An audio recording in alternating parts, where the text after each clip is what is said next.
Hello दोस्तों, मैं हूं आपका अपना दोस्त एसपी ब्लॉग्स। कैसे हैं दोस्तों? आशा करता हूं कि आप लोग बहुत अच्छे होंगे। दोस्तों, कुवैत से एक खबर आई हुई है कि अभी कितने तारीख से लेके कितने तारीख तक का वीज़ा रिन्यूअल नहीं होगा और मात्र ज़्यादा दिन के लिए नहीं, थोड़े से दिन के लिए है। और जैसे वो चालू होगा उसके बाद में कैसी सुविधाएं दी जाएंगी जिसकी वजह से वीज़ा रिन्यूअल करने में लोगों को दिक्कतें नहीं होंगी।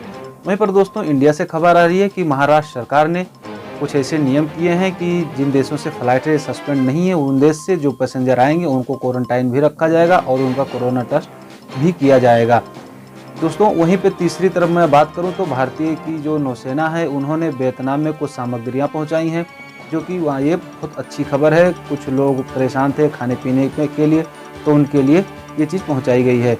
दोस्तों, सऊदी अरब की बात अगर करें तो सऊदी अरब में भी एयरपोर्ट पर बता दिया गया है कि जैसे यूनाइटेड देशों से, जैसे कि अमेरिका या जहां भी वहां के वो नहीं हैं, सस्पेंड नहीं हैं इनकी फ़्लाइटें, जहां से इन्होंने सस्पेंड नहीं कर रखा, वहां से आने के बाद में इन्होंने भी क्वारंटाइन और बढ़िया से जांच करने की पूरी निर्देश दिए हैं। तो दोस्तों, मैं आज आप लोगों से इसी विषय पर मैं बात करने वाला हूँ और मैं बात करता हूँ कि कुवैत में वैक्सीन कब तक आएगी और वैक्सीन आते ही नहीं आई है उससे पहले कितने लोगों ने यहाँ पर करवा लिया रजिस्ट्रेशन। दूसरी तरफ मैं बात करूंगा कि दुनिया भर में कोरोना वायरस से मरने वालों की संख्या कितनी हुई और कौन सा ऐसा देश है जहां पे सबसे ज़्यादा लोगों की मौतें हुई हैं। तो चलिए दोस्तों, वीडियो को करते हैं स्टार्ट। दोस्तों, सबसे पहले मैं बात करता हूं सऊदी अरब की।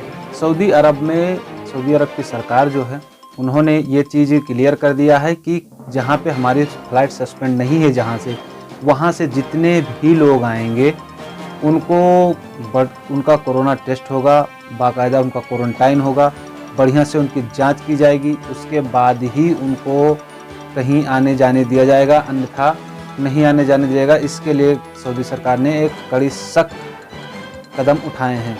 दूसरी तरफ जो सऊदी अरब में लोग हैं उन लोगों ने आज तक कोरोना वायरस को लेके तकरीबन 6 लाख लोगों ने रजिस्ट्रेशन करवा दिया है कोरोना वायरस की वैक्सीन के लिए। जी दोस्तों, 6 लाख लोगों ने, तकरीबन 6 लाख लोगों ने वैक्सीन को पाने के लिए, टीका को पाने के लिए 6 लाख लोगों ने रजिस्ट्रेशन करवा दिया है। कुवैत की सरकार ने वीज़ा रिन्यूअल करने का एक अवधि रखा है। 1 जनवरी सन 2021 से लेके 11 जनवरी सन 2021 तक वीज़ा रिन्यूअल करने का कोई काम नहीं होगा। ये कुवैत सरकार ने जारी किया है। उन्होंने कहा है कि 1 जनवरी से लेके 11 जनवरी 2021 तक कोई भी वीज़ा रिन्यूअल नहीं किया जाएगा। इसका कारण दोस्तों बताया गया है कि जहाँ पर वीज़ा रिन्यूअल होता है उनके ऊपर लोड बहुत हो गया है काम का, कोरोना की भी वजह से, और काम जो और पहले के पेंडिंग पड़े हुए थे उनको करने के लिए उनके ऊपर लोड ज़्यादा हो गया। इसलिए ये 1 तारीख से लेकर 11 तारीख तक का वीज़ा रिन्यूअल अभी नहीं होगा। 12 तारीख के बाद में दोस्तों जो वीज़ा रिन्यूअल चालू होगा उसके लिए वो सरकार ने वहाँ की एक मशीन भी दी है, चालू करेगी, लॉन्च करेगी। वो मशीन मैं आपको स्क्रीनशॉट में दिखाता हूँ, देख लीजिए। यहाँ पे ये मशीनें ऐसी हैं जिनमें आप खुद जाके वीज़ा रिन्यूअल कर सकते हैं और जो नहीं कर सकते हैं उनके जो अपने कफिल हैं, उनके मालिक होंगे, वो जाके अपना जल्दी से जल्दी कर सकते हैं। कोई लाइन नहीं होगी, कोई भीड़ नहीं होगी। ये मशीन ना आने की वजह से और भीड़ भाड़ ज़्यादा होने की वजह से 1 तारीख से लेकर 11 जनवरी तक के वीज़ा रिन्यूअल का काम बंद किया गया है। कुवैत में तो अभी वैक्सीन आने वाली है, जो फाइजर कंपनी की जो वैक्सीन आती है कई जगहों पे, कई देशों में जहाँ पर गई हुई है, उस कंपनी से बात हुई है स्वास्थ्य मंत्रालय, कुवैत स्वास्थ्य मंत्रालय की। तो उन्होंने कहा है कि बहुत जल्दी से जल्दी वो फाइजर वैक्सीन कुवैत में आ जाएगी। स्वास्थ्य मंत्री ने यह भी बताया है कि इस वैक्सीन को आने से पहले ही वहाँ पर 60,000 लोगों ने रजिस्ट्रेशन कर दिया है। इंडिया में मुंबई एयरपोर्ट पर महाराष्ट्र सरकार ने जो कि एक नियम लागू किया है, उन्होंने कहा है कि जहाँ से भी फ़्लाइटें अगर हमारे यहाँ आती हैं जहाँ से सस्पेंड नहीं है, जैसे यूएई से भी नहीं है, तो ऐसी 2-4 देश हैं जहाँ से उनके फ़्लाइटें सस्पेंड नहीं हैं, वहाँ से उनके पास इंडिया में जब फ़्लाइट जाएगी मुंबई एयरपोर्ट पर क्वारंटाइन में रखा जाएगा। 7 दिन का भी क्वारंटाइन हो सकता है, 14 दिन का भी क्वारंटाइन हो सकता है। उसके साथ साथ उनको क्वारंटाइन का जो कोरोना RT-PCR का जो टेस्ट है उसे भी करवाना होगा।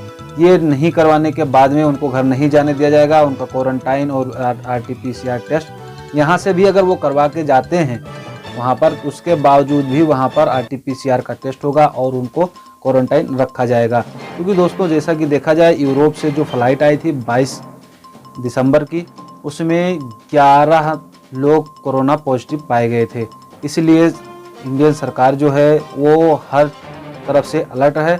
और बेंगलुरु एयरपोर्ट पे मैंने पिछले वीडियो में बता दिया है कि कौन सा टेस्ट आया हुआ है। अगर नहीं आपको समझ में आएगा तो आई बटन में आप क्लिक करके उस वीडियो को देखना कि बेंगलुरु एयरपोर्ट पे भी ऐसा टेस्ट आ चुका है जो कि 15 मिनट में आपको जांच करके दे देगा। तो मुंबई सरकार ने, जो महाराष्ट्र सरकार ने जो निर्णय लिया है, बहुत अच्छा लिया है। इस पर उन्होंने कहा है कि जो भी आएंगे उनको क्वारंटाइन रखा जाएगा, उस कोरोना टेस्ट किया जाएगा, उसके बाद में ही उनको अपने अपने घर भेजा जाएगा। इंडिया की जो नौसेना है उन्होंने वियतनाम में, जैसे कुछ जगह बाढ़ और भूख से लोग परेशान थे वियतनाम में, वहाँ पर इंडियन नौसेना ने 15 टन सामग्री पहुँचाए हैं। मैं आपको बताता हूँ, भारतीय नौसेना का जहाज INS टिल्टन 24 दिसंबर को 2020 को ही कोची मिन सिटी में डॉक किया है और मध्य वियतनाम में कई प्रांतों में बाढ़ और भूखलन के पीड़ितों के लिए 15 टन मानवीय सहायता और राहत की पूर्ति की है।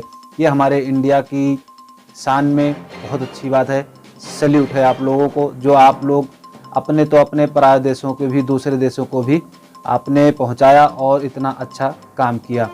कोरोना वायरस से दोस्तों जहाँ देख लीजिए पूरी दुनिया जूझ रही है, वहीं पर पूरी दुनिया में मरने की संख्या 17 लाख लोगों की हो चुकी है। जी दोस्तों, कोरोना वायरस से मरने वालों की संख्या 17 लाख हो चुकी है, जिसमें यूरोप में, UK में सबसे ज़्यादा लोगों की मौतें हुई हैं। 5 लाख लोग यूके में कोरोना वायरस की वजह से मरे हैं। दोस्तों वहीं पर बता दूं, UK से ही जो दूसरा कोरोना है वो UK से ही फैल रहा है, लेकिन अभी कोरोना UK से कुछ ही 1-2 देश उधर अगल बगल में जो उनके अड़ोस पड़ोस में हैं, उन्हीं को 1-2 पेशेंट पाए गए हुए हैं, 1-2 मरीज मिले हैं। और अभी भी ना तो सऊदी में, ना दुबई में, इंडिया में, इन सब जगहों पे वैसे कोई दूसरा जो कोरोना है उसके पेशेंट नहीं पाए गए हैं। दोस्तों मैं आप लोगों को बताता चलूँ कि अब तक कोई भी देश, जैसे कि सऊदी है या इंडिया है, इन दोनों देशों के बीच में जो फ्लाइट चलने के चांसेस थे 1 जनवरी को, सबको यही बोलता था, इन दो देशों वालों ने भी बोला था कि 1 जनवरी से सारी चीज़ें नॉर्मल हो जाएंगी,